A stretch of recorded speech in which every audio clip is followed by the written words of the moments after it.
What's up, y'all? We are back. This is episode 29, Nashville Stampede Out of the Park Baseball 24 series. We're here September 1st, 2033. And your Nashville Stampede are 86 and 48, up 12 and a half games in the division. And man, what a month to report on since the deadline. Went 28 in August, and it was all pretty much one dude on offense. Aiden Harris, you could see. I think he was like a league average hitter going into the deadline, maybe a little bit better. But my God, he had one of the best months I've ever seen out of a hitter, and he was much better than this until like the last three games where he went hitless. But oh my God, 548 average, a 1.6 OPS, a 359 WRC plus. His game logs were absolutely stupid. Looking at his hits, this stretch right here from, I mean, you could even go back to July, but like 3 hits, 2 hits, 4 hits, 2 hits, 3 hits, 3 hits, 2 hits, 2 hits, 5 hits. He had 8 RBIs that game, 3 hits, 2 hit, like, and then, you know, the ending of the month here, like, he wasn't even that good, but like, this stretch was absolutely insane. He put the offense on his back. We went on a huge winning, not really streak, but big winning run here where we won. Oh, sorry. Oops. Man, I don't even know how many we won. We lost like 2 games out of like 20 right here. So, absolutely insane month from Harris. And he pretty much put the team on his back. And has kept this season alive without some key players. And, yeah, Kira's due back in 6 weeks. That puts him on track for like the second week of maybe the second round of the playoffs if we make it that far. So if we can hold on till then, and Kira can come back and be that guy that we thought he'd be coming into the year, and he was for 30 games, that would be a huge push for our team. Torkelson has fallen off since his hot start with the team, but you know, still provided some juice in the lineup that we've needed. Mike Molinex has been amazing. Great season from him. I've been playing a ton of center field, pretty much exclusively this year, and he's been good out there too. So, and then Palderis, I mean, this dude has absolutely emerged as a superstar player here. 142 WRC plus, playing a good right field too, which, you know, the range is concerning, but he's had an awesome year. Definitely gonna get some Rookie of the Year votes. If he was up for the full year, he probably would get more. But yeah, these top 3 guys in the lineup, because Frank Correa, oh my God, I keep getting pop-ups. 151 WRC plus, his best year of his career in his age 32 season. He's been a great hitter for us this whole save, but this year he's been like on a different level. You know, the average has ticked up big time. You know, he's never really been a big average guy, but 285 this year, and still hitting the ball out of the ballpark, still walking 17% of the time, which is just stupid. So he's been awesome. Eddie Els continues to play well as a platoon guy against righties, and then we talked about Harris. Mike Lesko's been better in the second half. He had a nice little month, I think. Yeah, August he was pretty good. That's kind of the guy we're hoping we got when we traded a pretty good package for him. Yeah, that could potentially backfire. We'll see. We'll see how Moreno turns out, but yeah, he's been underperforming all year, and it's good to see a little bit of juice here at the end of the season when we need him. And then, I mean, the catching duo has just been abysmal. We've taken Rushman out of the starting lineup. He was just so bad. And, yeah, his ratings continue to just fall off a cliff, which is expected at age 35, but I didn't think it'd be this dramatic. Whereas in, like, he's not even a usable player after, I don't know, he finished maybe 10th in the MVP voting last year. He was definitely, like, top 10. And now he's just an unusable guy. So that regression came a lot quicker than we thought. Again, I maybe I'll try to deal some of the money, but no one's going to take this guy. But, you know, we'll have to deal with the last 2 years and $30 million per. So we'll see. That's an off-season issue, but it's also all levels. And then, yeah, Carter Smith's been a big piece for us, playing a little bit all over the infield. Mostly second and third, a little bit of shortstop too, but he's been good at both spots. And yeah, Chris Grimm kind of filled in nicely as a backup catcher. You know, the defense isn't amazing or anything, but he's provided at least a little bit of offense. outside of the, Rushman's been a black hole, so that's anything is an upgrade. And then Jaden Stroman doing a decent job at shortstop. Really not a superstar player, but he's plugged a hole in the team and been good enough. And then Alex Harrington struggled big time this year after a decent season last year, but yeah, he's probably just a bench player at this point. Like I'm not gonna hold out hope that he's ever gonna be a starter or anything, but yeah, we called up the guys. Nelson Grigo's up, his rosters have expanded, and Bob Long, who had a little cup of coffee last year in the majors and was fine this year in AAA. A little bit below league average in the high offensive environment. Then from the pitching side, Marquez continues to do his thing, and he's been great. Johnny Colburn giving us a ton of length. The ERA I wish would go down a little bit, but he's on pace to throw 200 innings, which is not something we really expect on this team a lot, and it's nice to have a guy like that. Milt Almonds had a really nice season, still walking a few too many dudes, but the results are definitely there. And then Andy Bumbre, a guy I didn't really expect to make a huge impact on the team this season. He's been awesome as like a 5-starter this season, and he's a former first-round pick just a couple years back, and fast-tracked him to the majors. He pitched well at every level, and pitching well here in the majors this season. And then Drew Hackenberg, he's pretty infamous at this point for getting off to really hot starts and then kind of falling off. He'll probably lose his rotation spot here down the stretch, but maybe it could be Steve Graysick, who's pitched well out of the bullpen. And actually, as a starter, he wasn't horrible either when we were forced to do that. And then we called up Boston Kellner, a guy who's having a nice season in AAA, and I just want to give him a couple more shots. He's not horrible, and he's not great, but this is his last option year, so we'll see what he has down the stretch. We also called up Heath Andrews, a guy who's kind of just been sitting in my minor league system, former 11th round pick in 2026. Was having an awesome year in AAA, and the ratings are kind of nice, so we'll see what he has. Then we got guys like Carlos Vargas, minor league free agent signing, who's plugged a huge hole that was left by Chiavelli just not being able to get anyone out, and he's been great. Sam Simpson, yeah, it hasn't been pretty these last few games. I mean, his August was just brutally bad. He was having a good season before then. I'm not ready to give up on him yet, but he's got to show a little something because he's blown a couple games for us here, and yeah, we got to see a little bit more. We called it Anthony Fett, who kind of another guy who's just been sitting in my minor league system for a few years now, and he was having a great year in AAA. The ratings aren't horrible. He's got a really nice changeup and a couple other usable pitches, but yeah, we'll see what he has. He's pitched a few games up in the majors as we try to figure out a lefty arm for the playoffs. Then we have Robbie Watkins, still pitching well out of the bullpen. He's probably ready to start. His ratings have ticked up, and that I would be comfortable using him, but he's been good out of the bullpen. He's probably going to be in the bullpen anyway for the playoffs, so I'm just going to roll with him in this role. He had a really bad game last time, but you see his ERA was under 2, and he must have had a great month outside of that. Yeah, I mean, he gave 5 runs, so it's tough. But yeah, June and July were great for him after a rough April. But yeah, he's been good. And then Martin Blanco, continues to be just a stud, and we locked him up, so he'll be around for a few seasons. And Jax Bishop, I can't gloss over him. What a not find, but what a I don't know. He didn't even pitch in the majors last year just because we didn't have a spot for him, and he wasn't particularly great down there. After a pretty good 2031 season, that was kind of just a miss. I don't know. I must have just forgot about him last year, and we didn't have a ton of injuries or anything. And but this season, I gave him a shot. He's out of options, and no, he has one option year. But I want to give him a shot, and he's been freaking amazing for us. Our second best reliever, maybe even our best, depending on how you feel about Blanco. But yeah, that's how the team's doing.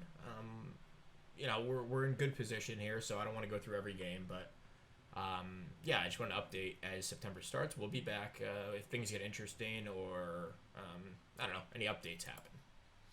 All right, so we just wrapped up the regular season. 105-57 we finished, which is the second best record in franchise history. That was put 2 years ago into 106-56, but yeah, a heck of a season. Second in pretty much all offensive categories, the important ones at least. Home runs only 10th, but a lot of that's due to not having Kira in the lineup and Rushman declining, and there's a lot of things that went into the home runs declining so much, but overall the offense was maybe the best we've ever had all around. Then the pitching, the pitching was amazing. We wound up tied for first in runs allowed. Second in starters ERA, fourth in bullpen ERA. The bullpen was a huge issue for like the first month and a half of the season, and then it really, really settled down, and everyone kind of found their roles and wound up having a pretty good season. This is all messed up right now. I need to sim a day so I can get some of these guys off the road. I had to make a couple spot starts at the end, just to make sure I didn't want to risk any injuries before the playoffs. So, like this guy, Champlain, who just went out for 10 to 11 months last game of the season. So, we'll have to set our playoff roster here. And I guess we can go over and finish out the year really quick. So Frank Correa wound up leading WAR 4.8. What a season from him, man. He was our leadoff hitter and had his career best season at age 32. 148 WRC plus, which beats his previous career high by 15 points. He kind of just keeps getting better as he gets more comfortable in the league. He was a minor league free agent signing way back in the day. I don't know where he was playing before. He was probably one of the auto-generated guys, but yeah, he's been fantastic for us. Mike Molinex, not too shabby himself, 4.7 WAR. The WAR's a little bit down because he wasn't playing his true position, probably in right field. He was forced in the center, but he was still good out there, and wound up driving in 95 runs. So good season from him. Then Vicente Valderas, 3.8 WAR in just 122 games, walking 10.5% of the time and only striking out 14%. Like, pretty much the prototypical two-hitter. A guy who's going to get on base, not get into easy outs, and can run into a few. He hit 19 home runs. So just an all-around stud. And Aiden Harris, man, what a bounce-back season he had after a really disappointing 2032. Had that crazy month of August. And, he probably had a decent September. He actually wasn't good in September, but, a lot of his numbers are inflated by this 1 month where he just went insane. But he had a great year overall. I'm not sure if we can expect that to repeat itself again, but he's just been really inconsistent throughout his career. And then Torkelson, wound up finishing with the 109 WRC plus with us. Hit 35 home runs, 15 with us. And yeah, he was a good piece. We didn't give up anything to get him. It was pretty much a no-brainer. We give Angel Chevalier, who put in a decent season in Toronto, but nothing crazy. Torkelson was solid for us. Carter Smith wound up playing 101 games all around the infield and was amazing.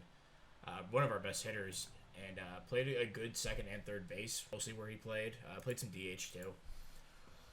Then Jaden Stroman had a nice little month at the end. September, about a league average hitter, hit 287. I'll take this all day. A little bit below league average at the glove, and then a good glove, good leader. A really solid shortstop. Nothing flashy, but all around good. And then Max Clark, we brought him back kind of as like a full circle thing where he was supposed to be our stud, and then he kind of collapsed and fell off a cliff, and shipped him off to Milwaukee for a nice package, if I remember correctly. Yeah, we got let's see. Yeah, we got it was in the Acuna trade. Who, by the way, fell off just a bit this season for San Diego. But yeah, we traded back for him after kind of struggling in Milwaukee in his tenure there. Played 2.5 seasons and was pretty well below league average. And,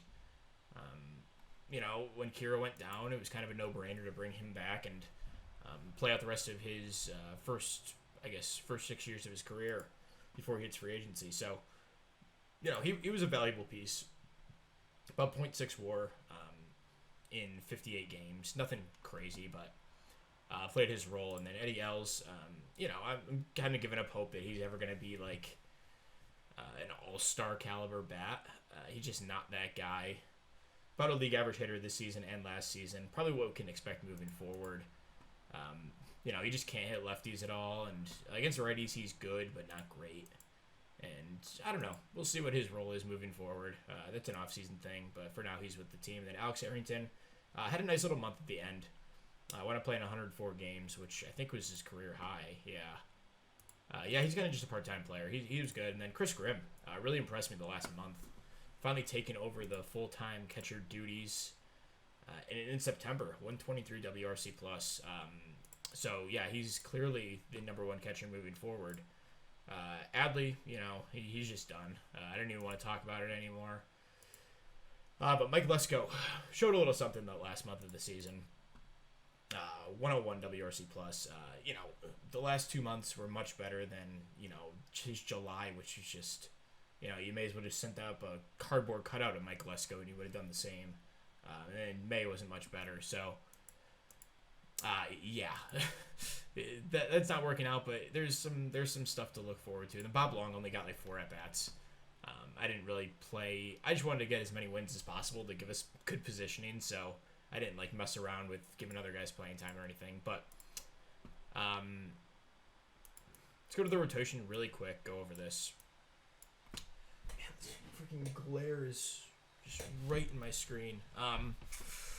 So this is probably gonna be the rotation we roll out there. We are missing some guys at the moment.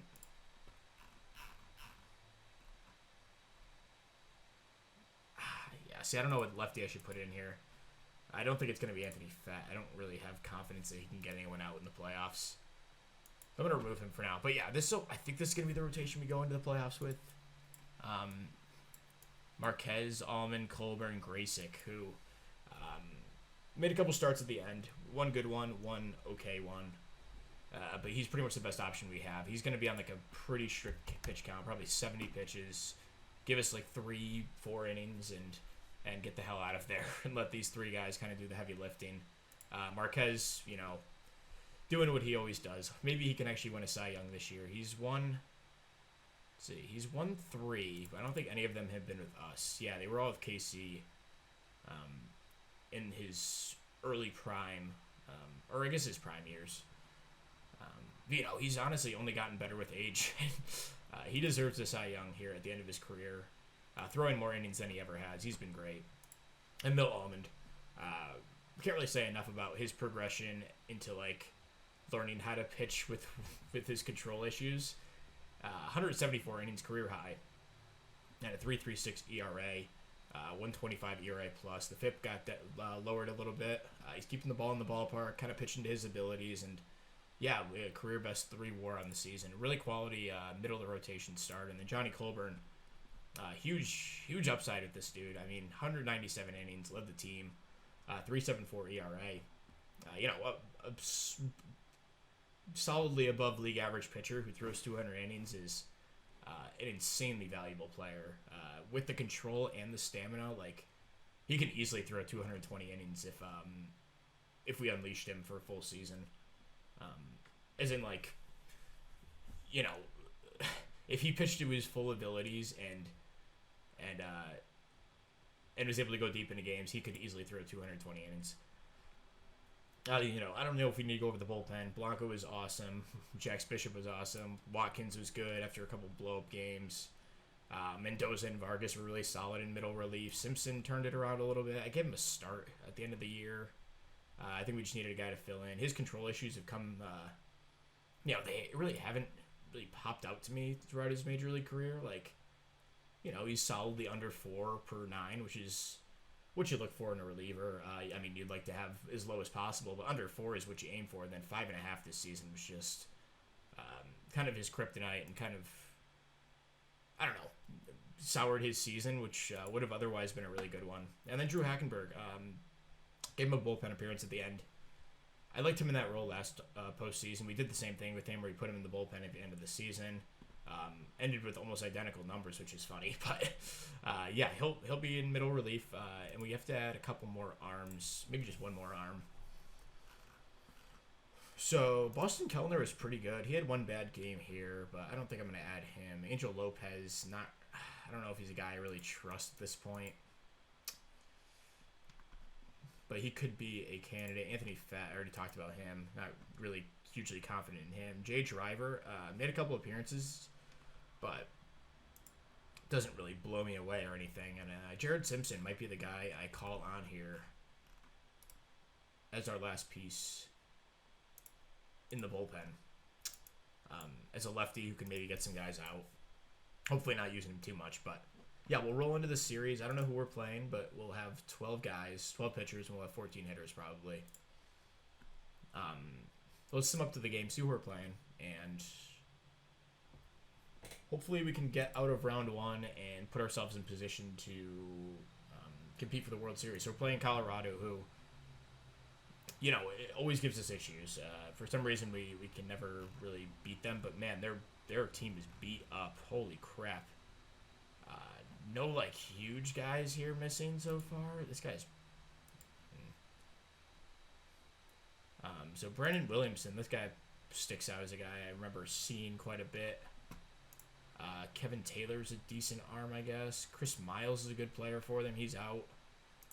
Luis Hernandez is another good player. He's out. Kyle Harrison, a nice starter for them, out for the season. So they're playing with a bit of a ragtag group here. They still have Edgar Tapia, who was in the bullpen last year for them, had a good season.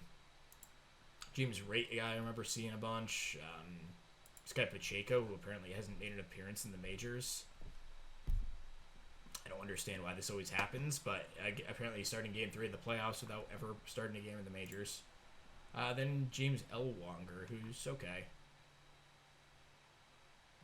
Yeah, they have some bats in the lineup. This guy, Noriega. Leonard O'Donnell's decent. Jordan Groshans. He's a Miami prospect? Okay. Alright, anyway. They're pretty ready-heavy in the lineup. Ready-heavy with the starters, so we'll have to load up on lefties in our lineups. We have 14 guys here. Bob Long looks like he's on the roster, which I'm actually okay with. So Chris Grimm's going to start at catcher. That's pretty locked in at this point. We'll have Lesko at first, Correa at second, Harris at third, Stroman at short. We'll have Elzen left, I think. Molinex in center and Balderas in right. Torkelson DHing.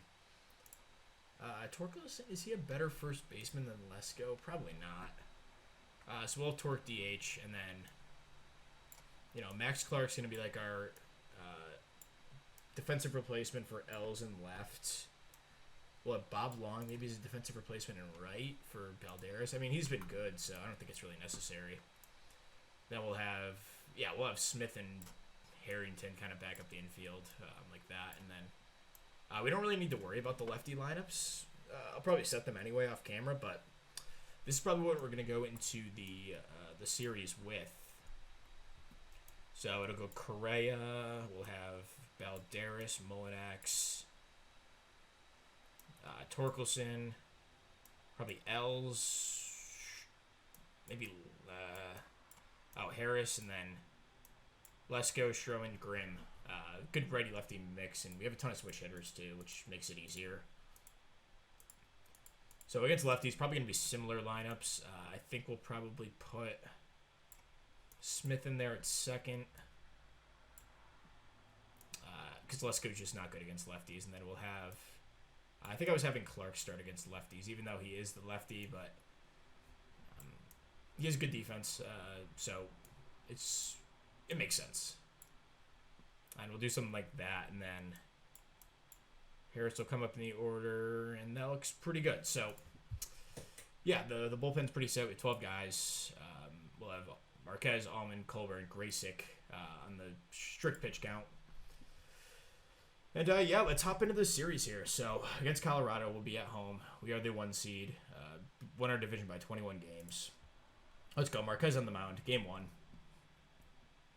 And we lose 3-1. Unfortunate. Looks like our only run was a Torkelson solo shot. Marquez gave 3 runs in 7. Not what you really like to see. Have his ratings gone down a bit? Interesting. Okay. Anyway, tough game. We'll have to bounce back. Game 2. Hopefully we get some offense here. Behind Allman, did we lose 6-3? Lesko has 3 hits, but the pitching. Allman kind of let us down at that one, and now we go to Colorado, down 2-0 in the series. Off day, and we'll have Colburn on the mound for this one. Trying to keep our season alive. We win 10-8. A Stroman, oh my god. We had a Stroman 3-run home run in the top of the 9th to put us up. What is that, 4? He almost gave it back. Bishop did his best to blow the game for us. And Colburn, I mean, not a great start, but you're pitching Colorado, I get it. Jaden Stroman, 6 RBIs in that one. Torkelson had 2. So we're able to stay alive there, and this is where it gets interesting. Steve Graysick is our 4-starter. Marquez is questionable if he could go deep into this game. We either roll the dice with Graysick or we go to Marquez here and figure it out in Game 7. You know, I think I have enough confidence in Graysick. He doesn't give up a ton of home runs, so I don't think Colorado's going to kill him.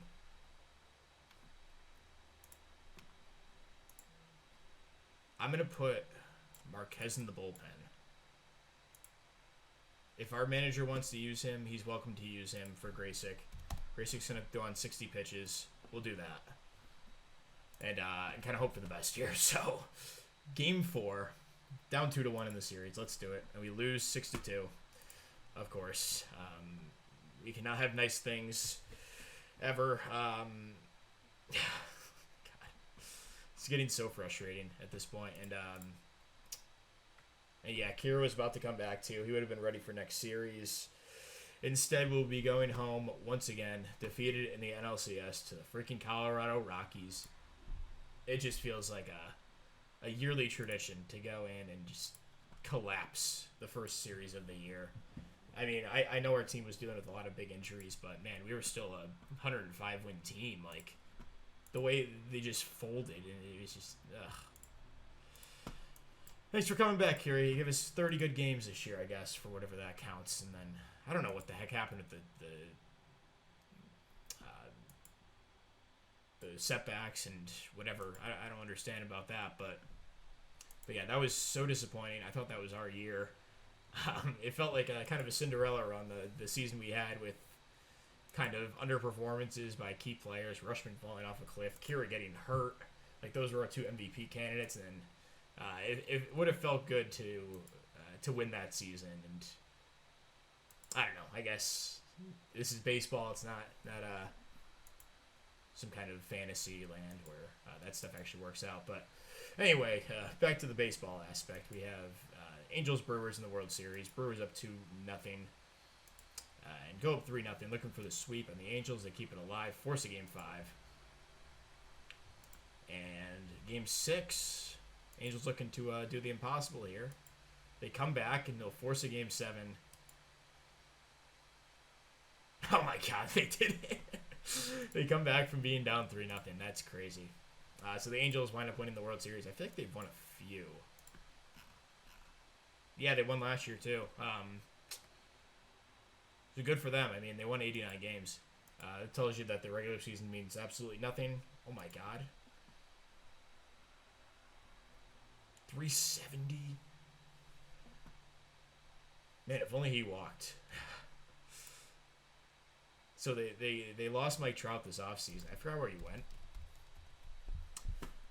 He went to the Padres. So he teamed up with Ronald Acuna over in San Diego, and so they lose Mike Trout, and at 42 years old, and basically plug him in with the next Mike Trout over at third base. Although, okay, he's playing first base. I was gonna say he's not a third baseman.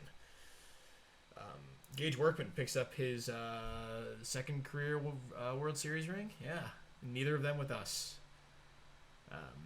Didn't quite have his normal season, but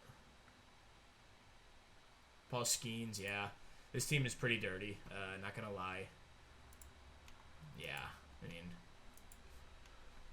I think we could have taken him, but we can't even get out of the first round, so who might say anything. But yeah, that's the episode. Thank you for watching. We'll see you guys in the offseason next time. Peace.